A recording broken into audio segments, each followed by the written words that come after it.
Thank you for having me here. It's been a great pleasure coming here.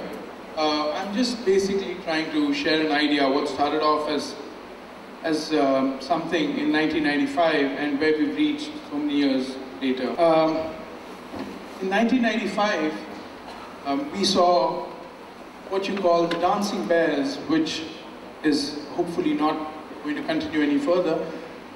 But on a road from Agra to Fatehpur Sikri and several other states in India, we could see these bears being danced. And bears are a Schedule 1 protected species under the Wildlife Protection Act of India. They're as endangered as the tigers.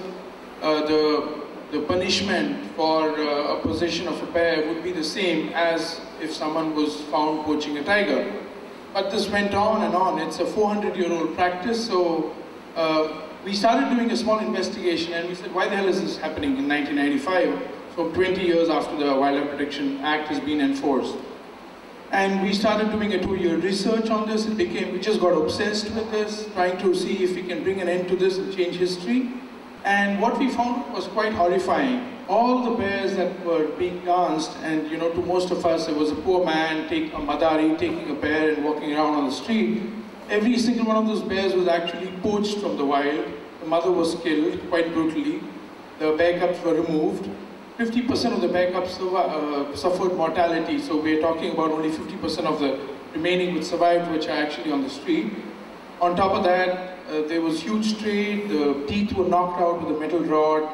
The male bears were castrated without any anesthesia, malnutrition, and basically the bears lived at the end of a 4-foot-long rope all their lives, which was about 6 to 8 years usually. We started looking at the community. I mean, there were 1,200 bears on the street. There were a hell of a lot of people, and the Kalandar community did not believe in family planning at all. There were 18, 20-year-old women who already had 4 children. There were families where there were 18 children. So it was something we had to deal with. So we said, okay, fine, let's try and start working with the community. And while we work with the community, in order to help the community change their lifestyle, create alternative livelihoods, we had to try and take the bears away from them and keep them somewhere. You couldn't put them into a paper shredder and get rid of the bears. You had to do something. There were 1,200 bears, there was a hell of a lot of bears. So we started creating a small center in Agra, which was a pilot project, and it all came together slowly. We started getting the bears in, taking the ropes out, set up a small veterinary hospital and trained vets. Started working with the bears who all had severe cavities and root canal problems. Started working with, we ended up doing over 70 root canal surgeries on these bears, got people to donate equipment, trained staff to try and look after these bears, and gave them all the 5 needs, which is freedom from hunger and thirst, freedom from pain and suffering, freedom to exhibit natural behavior where they can actually hide and be bears. Bears are extremely shy animals in the wild. You don't get to see them that often. You can see a leopard or a tiger much more often than you can actually sight a bear in a forest. And basically we try to give these animals a retired life so we could try and help the Kalandars, which was the huge community that we're talking about. We started giving these animals enclosure enrichment, honey logs, basically let them become a bear, which is what they'd lost. They'd lost this childhood. Ever since they were 5 weeks old, they had been poached, separated from their mother, witnessed the killing of a sibling, the murder of their parent. And we started doing this. The nearest center from here is in Agra, which is a 160-acre center now. We have 4 centers, Agra, Bangalore, Bhopal, and West Bengal. This is how a bear would typically come in. That's Rani. She came in in December 2002. It took us from 1995 to 2002 to create all these centers, and we started with the Agra center. This is how she looks about 6 months ago. That picture was taken. All of our centers now work as an education platform where children actually come and learn about the importance of nature, environment protection, conservation. We plant about 20,000–30,000 trees every year around the areas with the school children. Now, what did we do with all these people? You know, we had these people falling out of our ears, surrendering bears. They were willing to come forward and surrender a bear, provided we helped them create an alternative livelihood, which is what the deal was. And so we were able to convince them and show by example and prove by example that fine, if you can choose to live a life of crime always, run from the law, get arrested, go to jail, not create a future for your kids. Because children this high were already going out and learning to dance bears with their uncles and their fathers, and that was not good for the society. And the whole community was never going to ever elevate themselves from this quality of life. So we started offering them alternative livelihoods, and we said, fine, here's a seed fund. Each family would get between 50 and 60,000 rupees to set up an alternative job or a form of business that they were comfortable doing. And many of them came forward with their own ideas. They had street smartness, which is an important skill today in India. And they came up with things like, well, I've seen this guy selling carpets and I think I can do that. And I could ride a rickshaw. And so we didn't thrust anything down their throats, and we said, fine. And so here are a few examples. We were able to get the women involved, vegetable sellers, carpet weavers, anything that they actually came up with, provided our team thought that they could actually work it and not drown themselves and get themselves further liability. It worked. The children never ever went to school before, and we thought that was a really important thing, education. The lack of education is what makes them this way. We started out, it took us a long time to actually convince them to send their children to school, although we were paying the fees. But it worked. We were almost expecting it to fail, fall flat on its face, and then have to go back and put together the pieces. But it actually worked. And the first man who became a success went away with an auto rickshaw without his bear, the liability of a bear. He didn't get arrested. We were able to convince the forest department to give these guys a chance to, you know, go ahead in their lives, and it worked. And here are children. We now have about 600 children across India being educated, who we support. These are the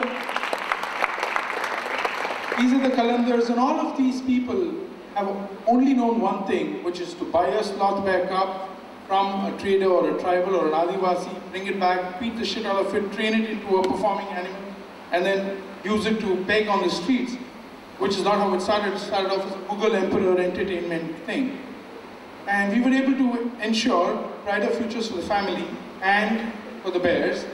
Now the big news is that in the last TED conference in November in Mysore, I was able to announce that on the 18th of December we would actually bring an end to this whole thing. And on the 18th of December we were able to do it. We actually brought the last of the bears in. These are the last 3 bears that walked in. And there are no further dancing bears as on that date. There were some bears still in Nepal which we're still trying to find out and get them in. It's going to be complicated to get across country borders. But we've now established a national helpline for this, so if anybody sights or spots a dancing bear, they can actually report it and we can go and get the guy and get the bear. Now, what the whole objective of this project was to try and get the Kalandar people to rise above all this and create a kind of sensitization in the community and get them to be responsible not about themselves, their own lives, but also about the environment that they were damaging in this unscrupulous manner, because this kind of exploitation of bears would never be sustainable. They were killing all the female population off, the cubs were all getting poached, so there was no replacement in the natural cycle, and in another 5 years we would lose bears in the wild. So in order to do that, we had to bring an end to this old ancient barbaric practice. However, the sad part in all this is that the bear cubs which are poached, which is a completely different aspect, not only go to feed Kalandars and become performing bears, but also go for the Southeast Asian traditional Chinese medicine trade, where bear paw soup is a delicacy, and also bear baiting in Pakistan, which is quite a blood sport, where people bet on which they use fighting dogs, pit bull terrier dogs, and train them and get them to fight with bears that way. And whichever dog actually kills the bear or brings it down, the owner gets a huge reward. Then you have bear products, bear bile, gallbladder. Every single part of a bear is sadly exploited. So that's another thing that we have to deal with. So WildlifeSOS actually works with the enforcement agencies, and we train the police, the forest officials, work with them, work with informers, and we've actually been able to witness results of that training in the last decade or so, where we've actually been able to get people to work with us, collaborate with us, get poachers, get traders, and sensitize the police, which is something which never happened in the past. This is a rare sight. This is the only one I've witnessed till now, where a policeman actually smiles when he sees an animal that he's been responsible for rescuing. This bear cub was taken off from a poacher. This is in eastern Uttar Pradesh. This is in Karnataka, in Belgaum, in Hubli in Karnataka. And this is in Andhra Pradesh, where again, what we've done is, this is another form of alternative livelihood, where the members of the Kalandar community who've actually surrendered bears to us, we've trained them to become informers. So they actually get out, get into their own communities, find out who's interested in poaching cubs, etc., and get back to us. And we work with them, give them mobile phones, give them protection money, and they help us, they tip us off and help us track down these poachers, traders, and actually help us arrest them. Some of this also leads in other seizures, such as leopard skins and stuff like that. And we're all talking about the tigers. You see all these signboards all over the place advertising, 1411 tigers. Now, tigers, a magnificent animal like that, is killed with something as simple as that. It costs 260 rupees to kill a tiger. That's a jaw trap, which is fabricated by any of these guys. You see these tents on the roadsides, large quantity of tents. And these are Gilharas, Bavariyas. There's a whole bunch of communities who only believe in hunting, and they initially were hunter-gatherers, then they got into crime, and they find this very lucrative. So this is how they actually do it. This is a close-up of the trap, and you can see it's just hard, crude metal and extremely crude traps, and these people just bury the traps in the soil on the tracks where the tigers or the leopards or the bears walk.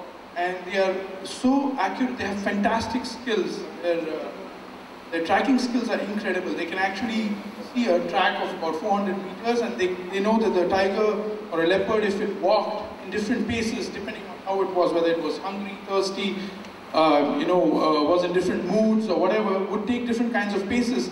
But they would put those traps in 4 different places, and one of them would get an animal. That's how accurate and fantastic their skills are.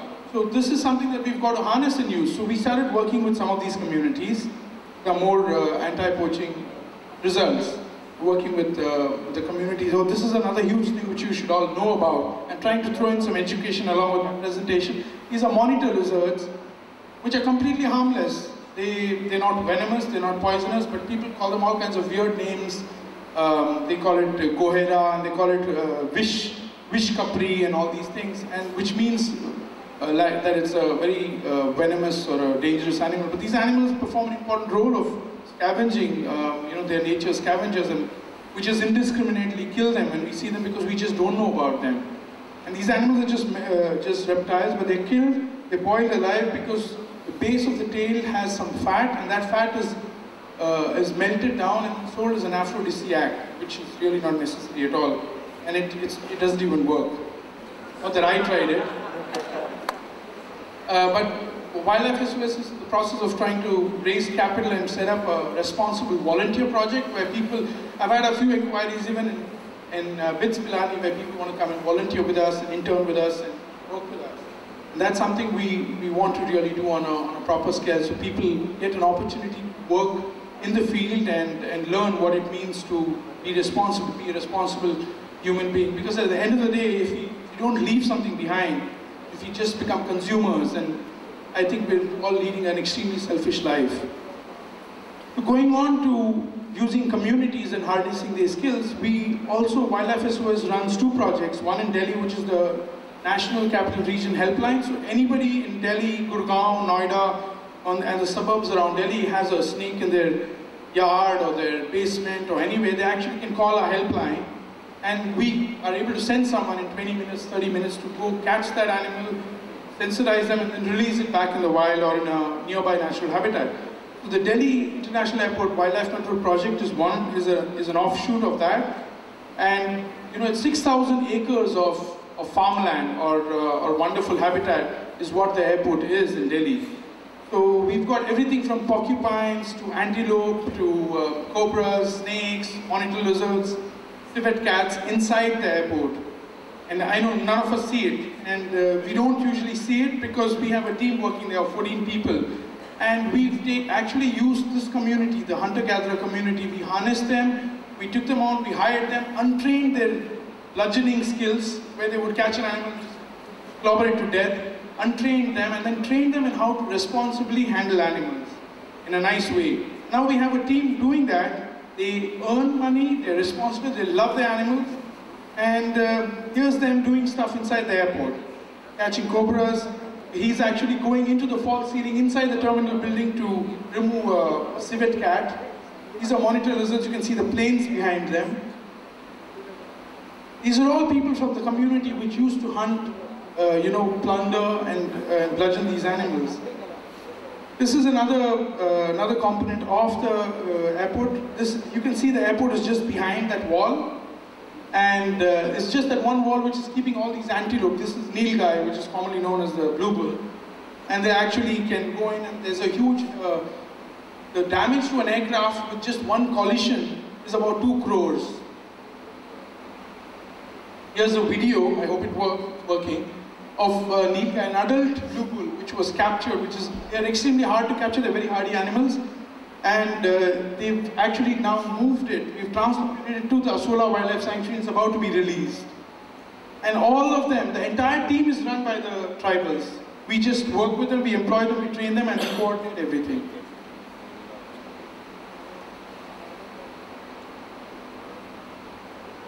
There you go. So this was a complete first. It was extremely difficult to handle the community. They were very crude. They were really wild men when they came, and in cases it was really hard to try to understand them. But once we did, it was really helpful. We also used the community's help in our crocodile gharial conservation project near the Chambal. But basically, what I'm trying to share with you all is that it's possible to work with these communities and harness their skills and use them, provide alternative livelihoods to these people, and try and achieve conservation through these things. We don't really need to think that all is lost. Or each one of us has the potential to make a huge difference. And if you don't stand up now and smell the coffee, it's going to be too late. Tomorrow may be too late. And I have this really philosophical thing that I've always thought about. If we actually calculate the number of hours we have left, usually it all adds up. If you minus the number of hours of watching TV and driving and talking on the phone, stuff like that. Most of us, if we are around our 20s or 30s, we have between 15 and 18 years of useful lifespan left. If you remove the hours that you've been sleeping and all of that, that's really tiny. We have a transitional phase on this planet. And all we seem to do is exploit, mine, remove. Everything that I'm wearing, the mic, my clothes, my shoes, everything is taken from nature. And what do we create? What do we ever give back? Do we ever think of giving back anything at all? There is no difference between us and the rodents in a sewer, because the rodents consume just like us. We consume, the rodents consume, we grow up, we consume more, then we reproduce, we consume even more, and then we die. So it's time for us to wake up and think. Thank you.